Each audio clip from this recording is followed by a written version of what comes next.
Alright guys, so this video I wanted to talk about Shadestep shotgunning, and even though I'm not the best, I haven't spent the most time playing Shadestep, I have learned a thing or two and I wanted to share that within this video, specifically for shotgunning.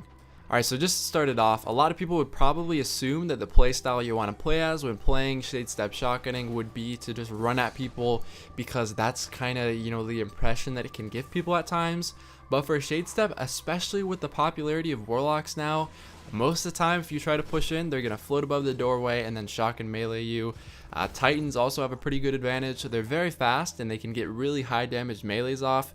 As a Shadestep and just as a hunter in general, you kind of have to lay back, see where they're coming from, and use your double jump to the best of your ability. You have to take control of the situation. When they're running at you, you don't want to just run straight at them. You can wait for them to run to you, and then you can hide behind a corner, jump up over the corner or whatever, and shotgun them. In general, you want to be the person in control of the situation. They're coming straight at you, and you can do whatever you want within your arsenal with it, whether it be a wombo combo, just a grenade, just a smoke, shade stepping, jumping over the door, whatever it may be. As a shade stepper, you have to play more defensive, and you have to be the person that's in control of the situation for most of the time. Moving on to the next section, it's pretty minimal and it's pretty basic, but I do think it's important. A lot of people can mess up on this, and if you're not playing on the right button assignments, it can also be really difficult. If you don't have a scuff, you're going to want to make sure you play on Puppeteer. This is going to allow you to roll around and to crouch with R3. So tapping R3 twice is what's going to allow you to shade step. How you want to time the shade step when you're shotgunning: if you're going to be aggressive and you slide at someone, you want to make sure that you press the first R3 at the same exact time that you're shooting your bullet.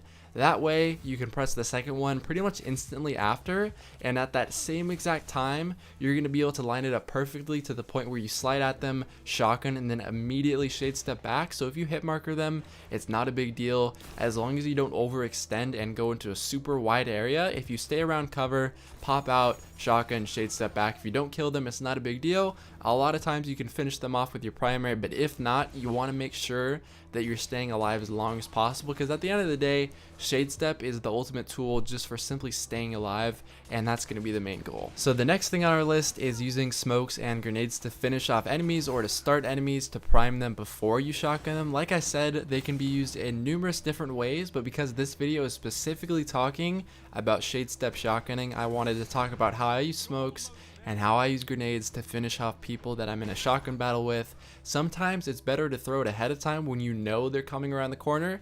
An instance would be a Juggernaut Titan. Most of the time they're in that mindset where if they have a Juggernaut shield up, they're going to keep running. They see you, they're not going to stop. If you're playing against a smarter player, maybe like a gunslinger or any type of, honestly, pretty much any type of hunter class, they're not going to be quite as aggressive. You can kind of find that shade steppers can be really aggressive, but for the most part, warlocks and titans are going to be the most aggressive, with the titans being especially if you're playing against a striker who's a juggernaut, they're going to be overly aggressive. If you know for sure that they're coming down a lane and they're just barreling through, and you know that they're going to run towards you, then go ahead and throw a smoke down and throw a wombo down. That's going to be your best choice. But for what I do, most of the time, I just get in a shotgun battle, and if I, hit marker them, I know exactly where they're going to be, and usually I can cover a good amount of ground with both the smoke and the grenade. And they're also really easy to throw off. They're very quick to throw. You can get your weapon out pretty quickly after. So as I hit marker someone, I like to double jump right after I shade step. That kind of gives me aerial view, so to speak. So if they're anywhere in the line of sight that I could possibly see, it's going to be a lot easier to see them if I'm up in the air. So I jump up in the air. If I spot them, I know exactly where to throw my smoke and exactly where to throw my grenade. And at that point, usually combined with the damage my shotgun did, I can finish them off. If not, it's not a big deal. Then I either re-engage with a shotgun or switch to a primary.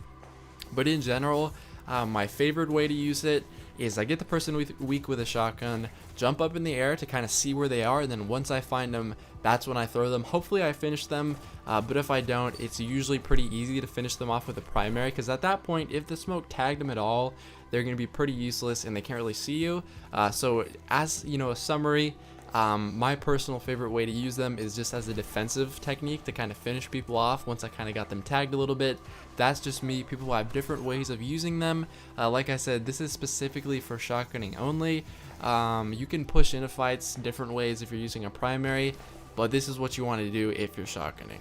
Finally, for the last tip, it's going to be how you want to pull out your shotgun after you shade step. If you're stuck in a situation, of course, shotgun pullout time was nerfed, and that directly affected Shadestep, I think, the most, because it was really difficult right after the patch to pull out your shotgun directly after a Shadestep, which a lot of people struggled with.